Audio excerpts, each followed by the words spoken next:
రామ్ నారాయణ రామ్. మనం స్వచ్ఛంద సేవ అందిస్తాము. రహదారి నిర్మాణం, వైద్యం, విద్య వంటి అన్ని పనుల్ని ఈ ప్రజలు నిర్వహిస్తారు.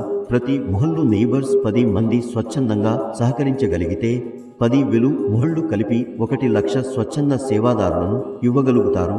1,00,000 అనేది సులభ విషయం కాదు. వారు తుపాకీ నడపడం, లా ఉపయోగించడం నేర్చుకుంటారు. ఆత్మరక్షణ, విద్య అన్నిటికీ సిద్ధత ఉంటుంది. ప్రభుత్వం ఎందుకు అడ్డుకుంటుంది? మనం ప్రభుత్వానికి ఎలాంటి హాని చేయడం లేదు. రహదారి శుభ్రం చేస్తే, కీర్తన చేస్తే ప్రభుత్వం ఎలాంటి అడ్డంకి తలపడదు. హాని చేయకుండా మన పక్కని వారికి సహాయం చేస్తే ప్రభుత్వం ఎందుకు అడ్డుకుంటుంది?